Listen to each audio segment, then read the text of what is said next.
how about you know, food and stuff like that? Is there a company store that they are relating to? No, they're on their own. They're on their own. They're on their own. Okay. They like to find grocery stores and stuff. Yeah.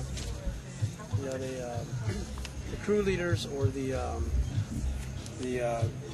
labor contractors are the one that moves them around, and they got different schemes. Sometimes a place like this has a common kitchen, and the crew leader sometimes tries to extort his wife's cooking and sell it to them, and so he deprives them of visits to the store so that they'll force them to eat the food cooked by his wife. We've uncovered a number of schemes like that. I have to pay for that. Have to pay, of course, so much a week for the services, and that becomes the old company store routine. Right. So you said there's 400 people on this farm at 4 different locations, so maybe each one has about 100? There's maybe 150 in this particular camp. And are all the workers men? There have been women, but not very frequent, because as undocumented workers, sometimes they travel as a family or as a couple. So they have a health care need. What do they do? They're on their own. They die. Like the guy just died Sunday. So, but most are fairly young, would you say? Yeah. Almost have to be workers. Yeah. Oh yeah. Although you were out there last year. Yeah, well, you know, for a week. For a week, that's right. It wasn't most of the guys in their 20s. I shared before that I've worked in tobacco fields, but this was a very impactful visit for me. We were at a site that looked like about 100 people in living spaces that were hot, unsanitary. The bathrooms were extremely not good, and we were overcome with gnats. And John was saying on the way back that he'll be able to preach with more power and conviction the story of the gnats in Egypt.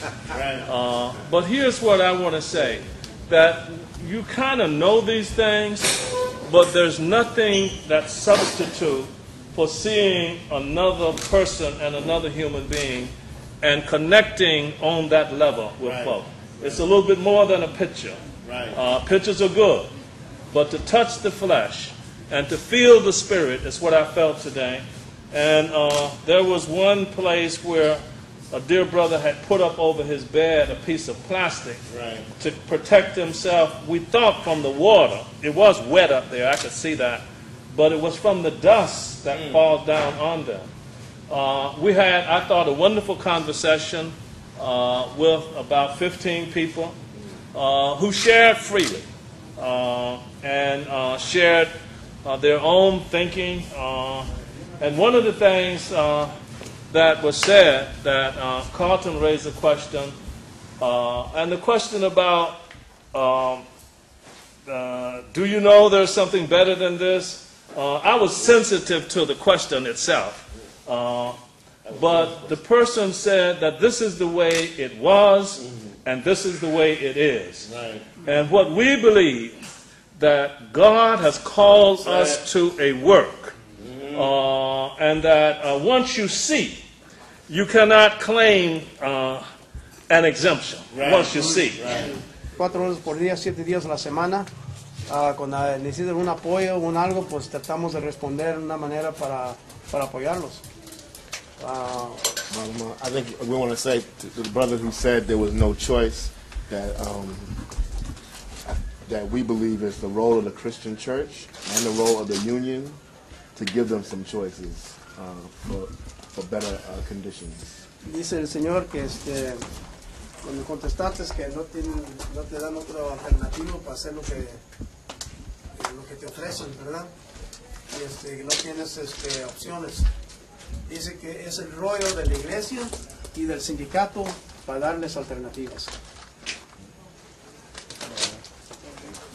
Pero de todos modos, al no saber, seguimos en lo mismo. See, if we don't know, they will continue the same. Right. And so I just want to say that I'm committed to go back and to work, especially with clergy, Right. but with everyone, because we have to take responsibility for what's happening in our state. Right. This state does not belong to the tobacco companies only. It belongs to all of us. Right. And so I just want to, what I said to them was I considered it a gift to be invited and to be in conversation. And I just want to commend to all of us, which we're going to talk about on the bus on the way back, how we can do our part in this struggle that FLOC is leading.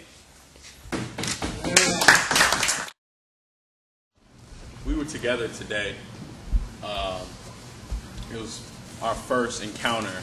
We actually pulled into a work camp, work area that all the workers had gone. And then we pulled down the street to a house that the workers lived in. And immediately we saw, probably about 5 or 10 minutes afterwards, we saw a truck pull in. And we thought, oh great, the workers are here, so now we get to talk to them. Ran around front, and it was actually the owner, the grower. And he approached us, and it was not a friendly approach. It was very confrontational. But his reason, he came up to us and he basically said, you know, I'm a Christian man. I go to church every Sunday. And we're just trying to work, so pretty much leave us alone. Let us do what we do.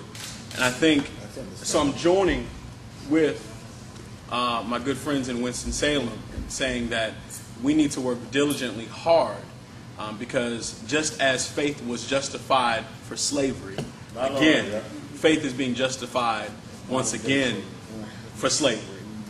And I think we have a daunting task as faith leaders and folks who understand a bit of the faith that the good Lord has allowed us to understand. And I think we need to continue to ground these things scripturally, as you did, in scripture and in faith and in conviction. Because there is a strong conviction that I'm a Christian man and I go to church every Sunday. And I think we need to continue to understand what does it mean to be a Christian and what does it mean to take care of the stranger or the alien as you described for us earlier. So I'd be very interested in